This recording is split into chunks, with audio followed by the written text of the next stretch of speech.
يا أيها الذين آمنوا أطيعوا الله وأطيعوا الرسول ولا تبطلوا أعمالكم. إن الحمد لله نحمده ونستعينه ونستغفره ونؤمن به ونتوكل عليه ونعوذ بالله من شرور أنفسنا ومن سيئات أعمالنا من يهده الله فلا مضل له ومن يضلله فلا هادي له ونشهد أن لا إله إلا الله ونشهد أن محمدا عبده ورسوله. أما بعد أعوذ بالله من الشيطان الرجيم. بسم الله الرحمن الرحيم. يا أيها الناس اتقوا ربكم الذي خلقكم من نفس واحدة وخلق منها زوجها وبث منهما رجالا كثيرا ونساء واتقوا الله الذي تساءلون به والأرحام إن الله كان عليكم رقيبا. يا أيها الذين آمنوا اتقوا الله حق تقاته ولا تموتن إلا وأنتم مسلمون. يا أيها الذين آمنوا اتقوا الله قولوا قولا سديدا يصلح لكم أعمالكم ويغفر لكم ذنوبكم ومن يطع الله ورسوله فقد فاز فوزا عظيما. قال النبي صلى الله عليه وسلم فإن خير الحديث كتاب الله وخير الهدي هدي محمد صلى الله عليه وسلم وشر الأمور محدثاتها وكل محدثة بدعة وكل بدعة ضلالة وكل ضلالة في النار. أعوذ بالله من الشيطان الرجيم. بسم الله الرحمن الرحيم. يرفع الله الذين آمنوا منكم أوتوا العلم درجات. وقال الله تعالى في موضع آخر كلما ألقي فيها فوج سألهم خزنتها ألم يأتكم نذير قالوا بلى قد جاءنا نذير فكذبنا وقلنا ما نزل الله من شيء إن أنتم إلا في ضلال كبير. وقالوا لو كنا نسمع أو نعقل ما كنا في أصحاب السعير. رب اشرح لي صدري ويسر لي أمري واحلل عقدة من لساني يفقهوا قولي. ربي زدني علما. اللهم إني أسألك علما نافعا ورزقا طيبا وعملا متقبلا. يا معلم آدم وإبراهيم علمني يا مفهم سليمان فهمني. برادران اسلام، مردان نشین، مائی بہنوں، اللہ رب العالمین احکم الحاکمین وحدہ لا شریک لیے ہی تمام تعریفیں لائق و زیبا ہیں، جس کے قبضہ قدرت میں میری اور آپ کی جان ہے، مال ہے، ہماری ہر چیز اسی رب العالمین کے قبضہ قدرت میں ہے. غرض جو کچھ ہو چکا ہے یا جو کچھ ہو رہا ہے یا جو کچھ ہونے والا ہے، اس میں صرف اور صرف اللہ تبارک و تعالیٰ کی مشیت، اس کے حکم اور اس کے فیصلے کے تحت ہے. اسی لیے شاعر کہتا ہے تو خالق دوزخ ہے تو مالک جنت ہے، تو خالق دوزخ ہے تو مالک جنت ہے، غصہ تیرے آگے یا رب تیری رحمت ہے. تو واحد یکتا ہے کوئی بھی نہیں تجھ سا، تو واحد یکتا ہے کوئی بھی نہیں تجھ سا، ہر شے کے عالم کے حاصل تجھے قدرت ہے. تو ملک کا مالک ہے دے ملک جسے چاہے، تو ملک کا مالک ہے دے ملک جسے چاہے، عزت تیرے بس میں ہے، بس میں تیرے ذلت ہے۔ ہم بندے عاجز ہیں مختار دو عالم تو، ہم بندے عاجز ہیں مختار دو عالم تو، کرتا ہے تو ہی پوری جو اپنی ضرورت ہے۔ اس مختصر حمد کے بعد بے شمار درود و سلام کا نذرانہ ہو تمام انبیاء پر، خصوصاً جناب محمد رسول اللہ صلی اللہ علیہ وسلم کی ذات پر، کیونکہ نبی اکرم صلی اللہ علیہ وسلم کی ذات ہمارے لیے اسوہ ہے، نمونہ ہے، آئیڈیل ہے۔ جب تک ہم ان کی زندگی کو اپنی زندگی سے نہیں جوڑیں گے اور ان کے طور طریقوں کو اپنی زندگی میں نہیں لائیں گے، ان کے رہن سہن کو اپنا اوڑھنا بچھونا نہیں بنائیں گے، تب تک نہ ہم دنیا میں کامیاب ہو سکتے ہیں، نہ آخرت میں ہماری سنور سکتی ہے۔ برادران اسلام، ایسا نہیں ہے کہ اللہ کے نبی صلی اللہ علیہ وسلم نے کسی کام کو یا کسی عمل کو ادھورا چھوڑ دیا ہے، نعوذ باللہ، اس پر عمل پیرا ہونے کے لیے ہمیں کسی اور راستے کی، کسی اور طریقے کی حاجت و ضرورت محسوس ہو سکتی ہے۔ ایسا ہرگز نہیں ہے۔ اللہ کے نبی صلی اللہ علیہ وسلم نے وہ ساری باتیں واضح طور پر بیان فرما دی جس پر عمل پیرا ہو کر ایک انسان دنیا اور آخرت میں کامیاب ہو سکتا ہے۔ ضرورت کیا ہے ہم کسی اور راستے کی، کسی اور طریقے کی؟ اللہ کے نبی صلی اللہ علیہ وسلم کی سیرت، ان کی سنت، ان کا عمل ہمارے لیے کافی ہے۔ آج بھی دیکھنا چاہیں تو دیکھ سکتے ہیں کہ اللہ کے نبی صلی اللہ علیہ وسلم لباس کیسے پہنا کرتے تھے، ان کا رہن سہن کیسا تھا، وہ اپنی بیویوں کے ساتھ اس طرح سے پیش آتے تھے، بڑوں کے ساتھ ان کا سلوک کیسا تھا، چھوٹوں کے ساتھ وہ کس شفقت کے ساتھ پیش آتے تھے، وہ چلتے پھرتے کس طرح سے تھے۔ یہاں تک دیکھنا چاہیں تو دیکھ سکتے ہیں کہ وہ اپنے پیروں میں جوتے کیسا پہنا کرتے تھے۔ یہاں تک دیکھنا چاہیں تو دیکھ سکتے ہیں کہ اللہ کے نبی صلی اللہ علیہ وسلم اپنے بالوں میں کنگھی کس طرح سے کیا کرتے تھے۔ چھوٹی چھوٹی باتیں بھی اللہ کے نبی صلی اللہ علیہ وسلم کی سیرت کے حوالے سے ہمیں مل جاتی ہیں، تو ہمیں کسی اور راستے کی، کسی اور طریقے کی حاجت و ضرورت نہیں ہو سکتی۔ اسی لیے علامہ حالی علیہ رحمٰن کا ہی خوب فرمایا، وہ بجلی کا کڑکا تھا کہ صوت ہادی، وہ بجلی کا کڑکا تھا کہ صوت ہادی، عرب کی زمین جس نے ساری ہلا دی۔ برادران اسلام، اس مختصر حمد و ثناء کے بعد غرض میں کہنا چاہتا ہوں، اس سرزمین پر احکام اور فیصلے اللہ تبارک و تعالیٰ کے چلے گئے، لیکن طریقہ جناب محمد رسول اللہ صلی اللہ علیہ وسلم کا ہوگا۔ برادران اسلام، حالات آپ سے چھپے ہوئے نہیں ہیں، حالات آپ سے مخفی نہیں ہیں، کہیں آسانیاں ہیں، کہیں مشکل ہے، کہیں تکالیف ہے، کہیں خوشحالی ہے، پھر خوشحالی کے بعد پھر تکالیف ہے، اور پھر جو ہے وہاں پر جو ہے خوشیاں ہیں۔ ایک جگہ سے دوسری جگہ یہ چیزیں، خوشی اور غم منتقل ہوتی رہتی ہیں، اڑوس پڑوس میں ہی حادثات ہو جاتے ہیں، اڑوس پڑوس میں ہی امن جو ہے ختم نظر آتا ہے، لوگ پریشان حال ہو جاتے ہیں، مصیبت زدہ ہو جاتے ہیں۔ ان کو کون سا راستہ اختیار کرنا چاہیے، کس راستے پہ چل کر کامیابی سے ہمکنار ہو سکتے ہیں، یہ سمجھنے کی ضرورت ہے۔ آج اس مختصر سے درس میں میں یہی بات آپ کو سمجھانے کی کوشش کروں گا۔ لوگ جو ہے، ہمارے مسلمانوں کی میں بات کرتا ہوں، بہک جاتے ہیں، جذباتی ہو جاتے ہیں، اور اوروں کی طرح اپنی تعداد کو بتانے کے لیے، اپنی طاقت کو بتانے کے لیے اور اپنی قوت کو کا مظاہرہ کرنے کے لیے غلط راستے اختیار کر جاتے ہیں۔ یہ چیز ہمیں سمجھنے کی ضرورت ہے۔ آج حالات اس طرح سے ہیں مسلمانوں کے، بربادی گلشن کے خاطر ایک ہی الو کافی ہے، بربادی گلشن کے خاطر ایک ہی الو کافی ہے، ہر شاخ پہ الو بیٹھا ہے، انجام گلستان کیا ہوگا۔ گلشن کہتے ہیں باغیچے کو، باغ کو خراب کرنے کے لیے، باغ کو، باغیچے کو تہس نہس کرنے کے لیے ایک ہی الو کافی ہوتا ہے۔ اب اندازہ لگائیں، باغ کے جتنے درخت ہیں، جتنی ٹہنیاں ہیں، ہر ٹہنی پر اگر الو بیٹھا ہوا ہو تو باغیچے کی حالت کیا ہوگی، باغ کی حالت کیا ہوگی۔ یہ حالت مسلمانوں کی ہے۔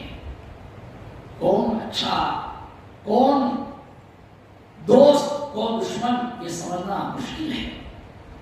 اس آزمائشوں کے دور میں، اس پرفتن دور میں واحد راستہ ایک ہی ہے، وہ ہے ایمانی راستہ، ایمان کا راستہ۔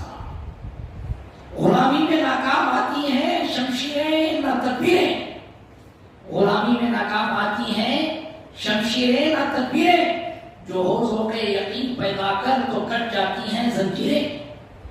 ایمان مضبوط کیجیے، خود بخود زنجیریں کٹتی ہوئی چلے جائیں گی۔ اللہ کے نبی صلی اللہ علیہ وسلم جب مبعوث ہوئے، ایمان مضبوط ہوتا ہے۔ یہ بات سمجھ لیجیے، ایمان کو مضبوطی ملتی ہے، قوت ملتی ہے، طاقت ملتی ہے علم کی وجہ سے، علم کی روشنی میں، دین علم کی روشنی میں۔ علم دین کے بغیر اس کا ایمان مضبوط نہیں ہوتا۔ قُلْ هَلْ يَسْتَوِي الَّذِينَ يَعْلَمُونَ وَالَّذِينَ لَا يَعْلَمُونَ، اے نبی اکرم صلی اللہ علیہ وسلم آپ کہہ دیں کہ جاننے والے اور نہ جاننے والے دونوں برابر نہیں ہو سکتے۔ ایک جان کر عبادت کر رہا ہے اور ایک نہ جان کر عبادت کر رہا ہے، یہ دونوں برابر ہو سکتے نہیں۔ برادران اسلام، اسی لیے اللہ کے نبی صلی اللہ علیہ وسلم جب مبعوث کیا اللہ تبارک و تعالیٰ نے نبوت و رسالت سے نوازا، تو سب سے پہلے اللہ کے نبی صلی اللہ علیہ وسلم کو علم سکھایا گیا۔ اقرأ بسم ربک الذی خلق، خلق الانسان من علق، اقرأ وربک الاکرم الذی علم بالقلم، علم الانسان ما لم یعلم۔ جو اللہ کے نبی صلی اللہ علیہ وسلم جب مبعوث ہوئے، حالات بالکل بگڑے ہوئے تھے، بالکل خراب تھے، پرفتن دور تھا۔ لوٹ مار، بڑی سے بڑی برائی، بڑا سا بڑا گناہ کر کے ان کو کچھ شرمندگی محسوس نہیں ہوتی تھی۔ دو آدمی ہنستے کھیلتے سفر کے لیے نکلتے، گھوڑے پر گھوڑ سواری کرتے ہوئے، راستے میں تنگ راستہ آ جاتا جس سے ایک ہی گھوڑ سوار گزر سکتا تھا، تو دونوں میں جو ہے جھگڑا ہو جاتا کہ میں پہلے جاؤں گا، دوسرا کہتا کہ میں پہلے جاؤں گا۔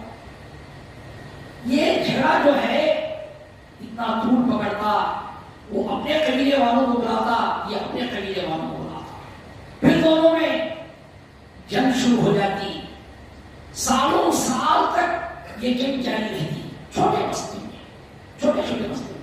تنگ راستے سے کوئی ایک پہلے گزر گیا، دونوں ساتھی جو ہے ہنستے کھیلتے اپنے گھر سے نکلے تھے، ایک جو ہے اپنے دوست کے لیے قربانی دے دیا، ایک نے کہہ دیا کہ آپ آگے چلو، میں پیچھے آ جاؤں، کیا مشکل بات ہے۔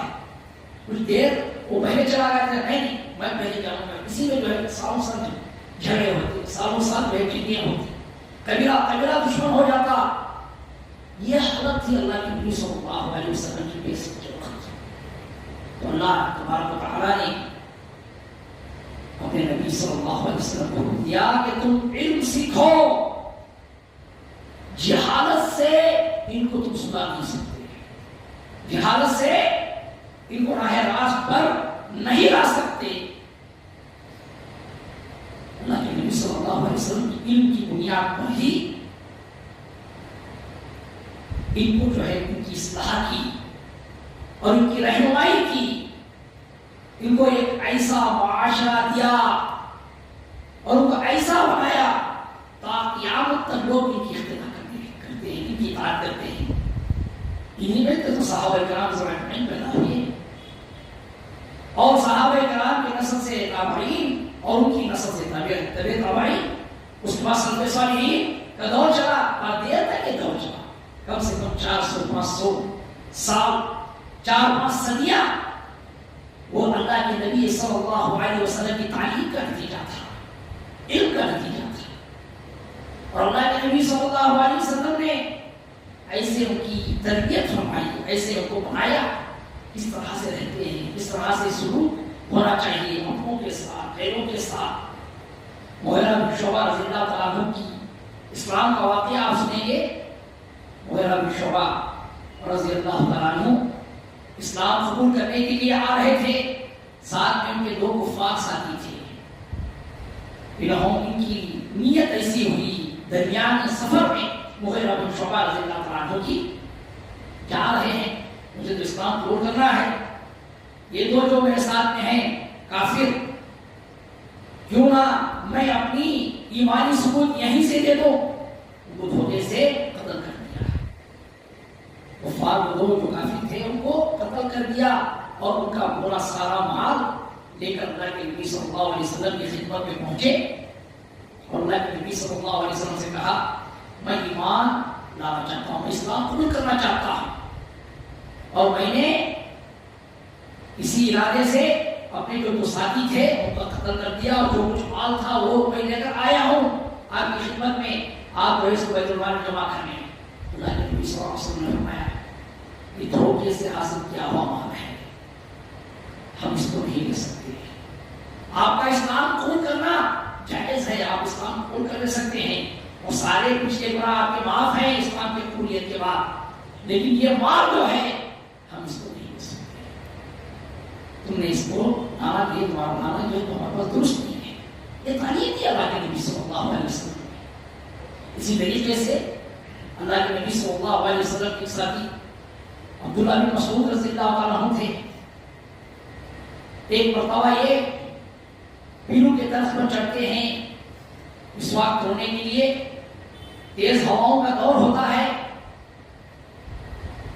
تیز ہوائیں چلنے کی وجہ سے ان کا لباس اڑ جاتا ہے اور ان کی باریک پلیاں نظر آتی ہیں، صحابہ کرام اس بات میں ہنس پڑتے ہیں۔ اللہ کے نبی صلی اللہ علیہ وسلم کو جب اس کا علم ہوتا ہے پوچھتے ہیں اللہ کے نبی صلی اللہ علیہ وسلم تم مغیرہ بن شعبہ رضی اللہ تعالیٰ عنہ، عبداللہ بن مسعود رضی اللہ تعالیٰ عنہ پر کیوں ہنسے؟ بتاتے کیا بتائیں اللہ کے نبی صلی اللہ علیہ وسلم ہوائیں چلنے کی وجہ سے ان کا لباس اڑ گیا اور باریک پلیاں نظر آ گئی جس کی وجہ سے ہم ہنس پڑے۔ اللہ کے نبی صلی اللہ علیہ وسلم نے فرمایا آج تم ان کی باریک پلیوں کو دیکھ کر ہنس رہے ہو، کل قیامت کے روز یہی باریک پلیاں احد پہاڑ کے برابر ہوں ان کی ایمان کی وجہ سے اور ان کی ایمانی قوت کی وجہ سے، ان کی اعمال صالحہ کے ذخیرے کی بنیاد پر۔ یہ تعلیم دی اللہ کے نبی صلی اللہ علیہ وسلم۔ اصل زندگی آخرت کی زندگی ہے، اخروی زندگی میں جو کامیاب ہو گیا وہی شخص کامیاب ہے۔ یہ اللہ کے نبی صلی اللہ علیہ وسلم نے تا قیامت تک آنے والی امت محمدیہ کو تعلیم دی۔ اللہ کے نبی صلی اللہ علیہ وسلم ایک مرتبہ سوئے ہوئے تھے، جگہ اللہ کے نبی صلی اللہ علیہ وسلم، حضرت عمر فاروق رضی اللہ تعالیٰ عنہ کی نظر اللہ کے نبی صلی اللہ علیہ وسلم پر پڑی، جن کے چہرے مبارک پر حسیر کے نشانات بنے ہوئے تھے اللہ کے نبی صلی اللہ علیہ وسلم کے۔ دیکھا اللہ کے نبی صلی اللہ علیہ وسلم اس حال میں حزدہ ہو گئے، حیران پریشان کی حالت میں، غم کی حالت میں حضرت عمر فاروق رضی اللہ تعالیٰ عنہ نے اللہ کے نبی صلی اللہ علیہ وسلم سے کہا اے اللہ کے نبی صلی اللہ علیہ وسلم، وہ قیصر و کسریٰ، قیصر و کسریٰ جو غیر ہیں، کافر ہیں، وہ عیش و عشرت کی زندگی بسر کریں، اٹھان پاٹ سے رہیں، ہر طرح کی ان کو دنیا کی نعمت حاصل ہو۔ امام الانبیاء شافی محشر ساقی کوثر جناب محمد رسول اللہ صلی اللہ علیہ وسلم جو اس زمین پر سب سے زیادہ اعلیٰ مقام ہے آپ کا، آپ کو ایک آرام دہ تکیہ بھی میسر نہ ہو، یہ کہاں تک صحیح ہے؟ اللہ کے نبی صلی اللہ علیہ وسلم نے حضرت عمر فاروق رضی اللہ تعالیٰ عنہ سے کہا اے عمر رضی اللہ تعالیٰ عنہ، وہ قیصر و کسریٰ ان کو دنیا کے حد تک کی تمام عیش و عشرت حاصل ہو اور ہمیں جنت میں جو ہے تمام نعمتیں حاصل ہو، کیا وہ بہتر ہے یا یہ بہتر ہے؟ اللہ کے نبی صلی اللہ علیہ وسلم نے دنیا سے بیزاری کراتے ہوئے اللہ کے نبی صلی اللہ علیہ وسلم نے بتایا آج ضرورت اس بات کی ہے انسان اسلامی تعلیمات کو علم کی بنیاد پر لوگوں تک پہنچائے، لوگوں کو بتلائے۔ اغیار کا مشن کیا ہے کرتے ہیں آپ؟ ایک کرسچن سے ایک سوال کیا، پوچھا کیا بات ہے آپ بڑے ہمدردانہ انداز میں لوگوں کے ساتھ پیش آتے ہو، آپ سوشل ورکر ہو، لیکن اس کے باوجود آپ کے مذہب میں لوگ داخل نہیں ہوتے ہیں، کیا بات ہے؟ مسلمان خاص طور سے عیسائی مذہب نہیں قبول کرتے ہیں۔ اس نے جواب دیا اسے، ہمارا مقصد یہ نہیں ہے کہ مسلمان عیسائی مذہب اختیار کریں، لیکن ہماری کوشش یہ ہے، ہمارا مقصد یہ ہے کہ مسلمان بن کر نہ رہیں، مسلمان بن کر نہ رہیں۔ انہیں مسلمانوں سے ڈر نہیں ہے، بلکہ ڈر ہے اسلامی تعلیمات سے، ڈر ہے اسلامی تعلیمات سے، مسلمانوں کے عقائد سے، مسلمانوں کے ایمانی قوت سے۔ اسی لیے ہنٹر نے جب انگریزوں کا قبضہ تھا یہاں پر اس ہندوستان میں، تو ہنٹر جو انگریز کا ایک بڑا افسر تھا، اس نے کہا ہمیں بڑا ڈر لگتا ہے تقویۃ الایمان سے۔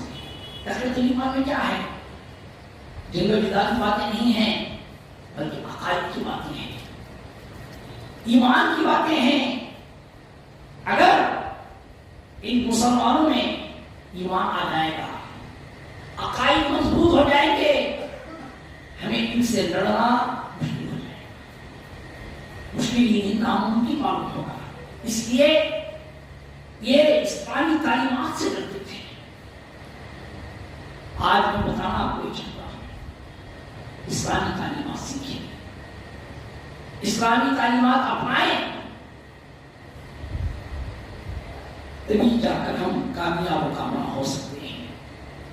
سلف صالحین بڑا زور دیتے تھے اسلامی تعلیمات کو سیکھنے پر، اسلامی تعلیمات بتانے پر، اور ذرا سی غلطی پر آج دیکھو ہماری کوتاہیاں یہاں تک پہنچ گئی ہیں۔ غلطیاں اور غفلت ہماری یہاں تک پہنچ گئی ہے کہ بڑی سی بڑی غلطی ہوتی ہے، بڑا سا بڑا گناہ ہوتا ہے، کیا معمولی بات ہے، ایسا ہم محسوس کرتے ہیں۔ یہی ہماری سب سے بڑی کوتاہی ہے۔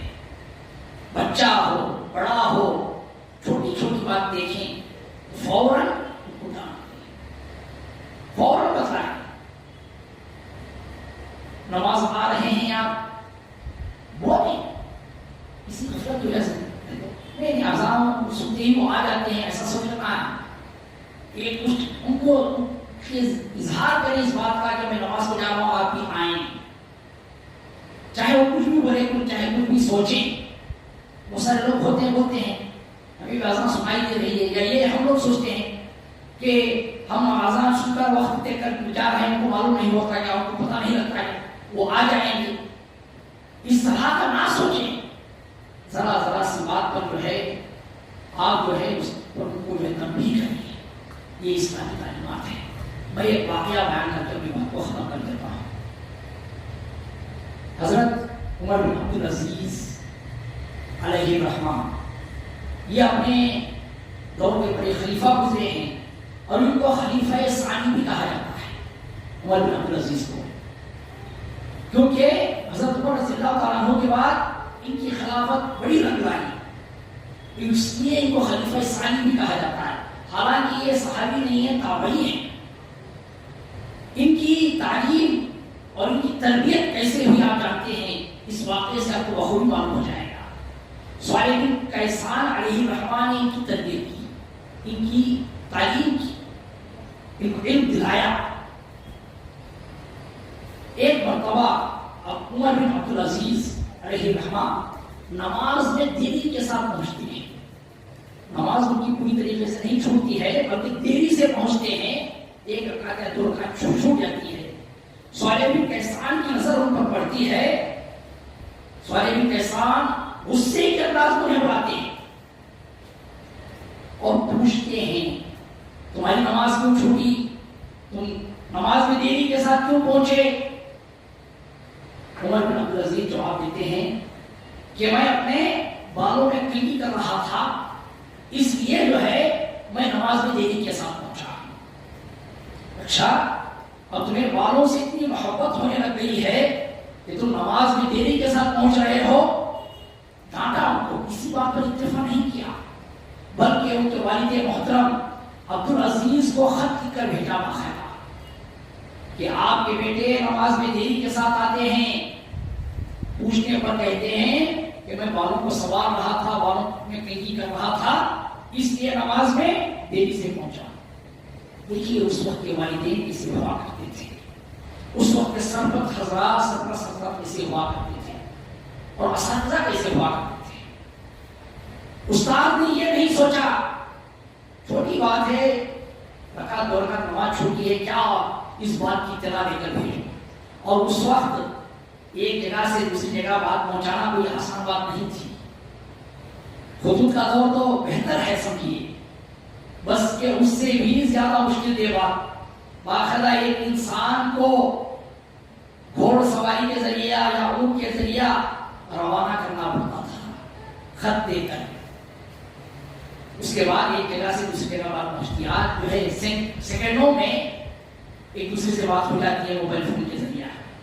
لینڈ فون کا دور بھی آیا، یہ اس سے ذرا مشکل بات تھی، لیکن غرض میں بتانا چاہتا ہوں ایک جگہ سے دوسری جگہ بات پہنچانا بہت مشکل تھا، اور بات پہنچائی انہوں نے اپنے ان کے والد محترم کو، اور والد محترم بھی کیسے کیا اتنی چھوٹی چھوٹی بات کو مولانا جو ہے ہم تک پہنچا رہے ہیں۔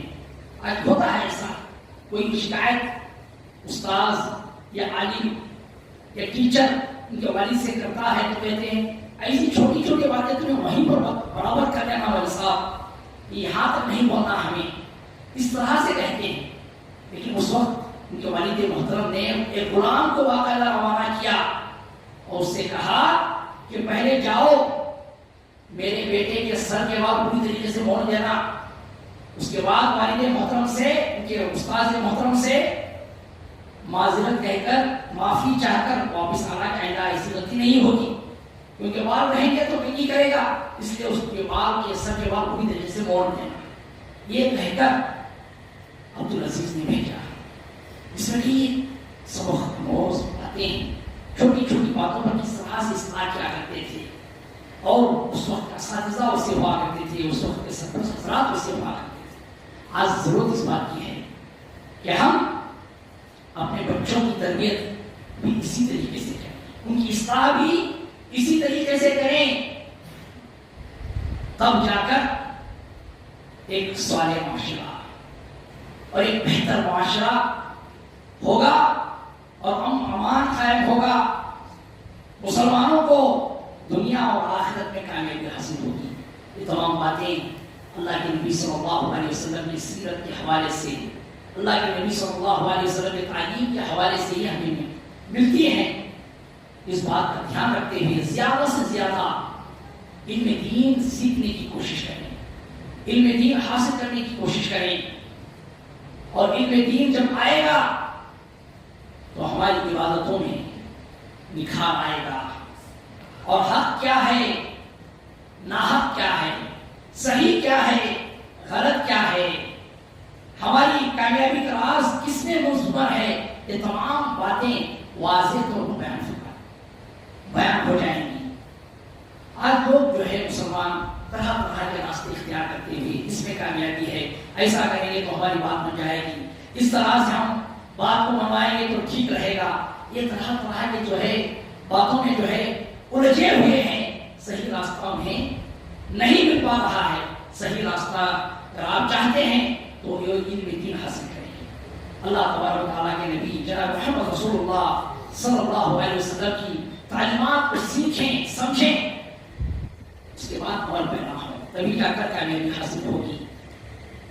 خباب بن عرب رضی اللہ تعالیٰ عنہ اللہ کے نبی صلی اللہ علیہ وسلم خانہ کعبہ میں لیٹے ہوئے تھے، سوئے ہوئے تھے، پہنچتے ہیں اے اللہ کے نبی صلی اللہ علیہ وسلم، حالات حد سے زیادہ آگے بڑھ رہے ہیں، پانی سر سے اوپر ہو چکا ہے، اب ہمیں ان کی تکالیف، ان کی پریشانی، ان کی سختیاں برداشت نہیں ہوتی ہیں۔ اللہ تبارک و تعالیٰ سے دعا کریں کہ اللہ تبارک و تعالیٰ ان ظالموں سے ہمیں چھٹکارا نصیب فرمائے۔ اللہ کے نبی صلی اللہ علیہ وسلم نے خباب بن عرب رضی اللہ عنہ سے فرمایا، بہت بہت جلدی کرتے ہو، تم بہت جلدی کرتے ہو۔ آج کا مسلمان بھی ترنت جلدی کامیابی حاصل کرنے کے لیے الگ الگ راستے اختیار کرتے ہوئے چلا جاتا ہے اور اسلامی تعلیمات کو چھوڑ دیتا ہے۔ تو خباب بن عرط رضی اللہ تعالیٰ عنہ اللہ کے نبی صلی اللہ علیہ وسلم نے کیا فرمایا؟ تم بڑی جلدی کرتے ہو۔ 1% بھی ہم صحابہ کرام اجمعین کے مقابلے میں تکلیفیں برداشت کرنے کی طاقت نہیں رکھتے، لیکن اس کے باوجود اللہ کے نبی صلی اللہ علیہ وسلم نے خباب بن عرط رضی اللہ تعالیٰ عنہ یہ کہا کہ تم بڑی جلدی کرتے ہو، تم نے تکلیفیں دیکھی کہاں ہیں، تم نے سختیاں صحیح کہاں ہیں۔ اس سے پہلے امتیں ہوا کرتی تھی جن کو آدھا زمین میں گاڑ دیا جاتا اور آلے سے کاٹ دیا جاتا، لیکن پھر بھی انہوں نے صبر کا مظاہرہ کیا، تمہارا صبر جواب دے دیا۔ میں نے اس طرح سے کہا، پھر اللہ کے نبی صلی اللہ علیہ وسلم نے فرمایا ہم کامیاب ہو کر رہیں گے، اسلام کو سربلندی حاصل ہو کر رہے گی اور یہ پریشانیاں ختم ہو جائیں گی، امن و امان کا ایسا دور آئے گا۔ ایک عورت اکیلی تنہا صنعاء سے حضرت موت تک سفر کرے گی، اسے کسی لٹیرے سے، کسی ڈاکو سے، کسی غیر محرم سے کوئی شکایت اور کوئی تکلیف محسوس نہیں ہوگی۔ امن و امان کے ایسے دور آئیں گے، ایسا اللہ کے نبی صلی اللہ علیہ وسلم نے فرمایا۔ اور اسلامی تعلیمات پر جمے رہنے کی وجہ سے صحابہ کرام اجمعین نے اللہ کے نبی صلی اللہ علیہ وسلم کی زندگی میں ہی وہ دن دیکھی، وہ خوشیاں دیکھی، وہ امن و امان دیکھا اور وہ اسلام کو سربلندی دیکھی۔ برادران اسلام، میں اس مختصر خطبے میں ہی آپ کو بتانا چاہوں گا، تمام باتوں کا احاطہ کرنا، تمام باتیں بتانا اس مختصر سے وقت میں ناممکن ہے۔ صرف یہی میں بتانا چاہوں گا کہ آپ پہلے علم دین کو سیکھنے کی کوشش کریں، اپنے بچوں کی تربیت کی فکر کریں، کیونکہ یہ بچے ہمارے قوم کا مستقبل ہیں، ان کی تربیت کی فکر ابھی سے کریں۔ یہ نہ دیکھیں بچہ 1 سال کا ہے، 2 سال کا ہے، 4 سال کا ہے، 10 سال کا ہے، دھیرے دھیرے سیکھ لے گا، دھیرے دھیرے جان لے گا، اس فکر میں نہ رہیں، اس غفلت میں نہ رہیں۔ اس کو شروع ہی سے جو ہے اس بات کا احساس دینا کریں۔ ہم نے دیکھا ہے معصوم بچے کو بولنا نہیں آتا، ان کو کہنا نہیں آتا، وہ اللہ کہاں ہے بتاؤ بول کے بولے تو آسمان کی طرف اشارہ کرتے ہیں۔ اسلام کی بنیاد کن ارکان پر مشتمل ہے وہ بتاتے ہیں، 5 ارکان پر مشتمل ہے۔ ایمان کتنے ہیں، تمام چیزیں بتاتے ہیں۔ ہم نے دیکھا ہے ان کو شروع ہی سے ماں کے گود ہی سے اس کو جو ہے تعلیمات سے آراستہ پیراستہ کرنے کی فکر کریں۔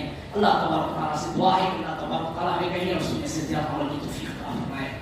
اللہ تبارک و تعالیٰ ہمارے ایمان کو مضبوط فرمائے۔ جہاں بھی مسلمان پریشان حال ہیں، مصیبت زدہ ہیں، ان کی پریشانی مصیبتوں کو دور فرما۔ الہ رب العالمین ہمیں جو بیمار ہیں ان کو شفا عاجل نصیب فرما۔ الہ رب العالمین ہمیں جو انتقال کر گئے ہیں ان کو قبر کے عذاب سے بچا، ان کی نیکیوں کو قبول فرما، ان کے گناہوں کو معاف فرما۔ الہ رب العالمین ہم خطا کار ہیں، گنہگار ہیں، ہماری ٹوٹی ٹوٹی دعاؤں کو محض اپنے فضل و کرم سے قبول فرما۔ ربنا تقبل منا انك انت السميع العليم وتب علينا انك انت التواب الرحيم والسلام على المرسلين والحمد لله رب العالمين۔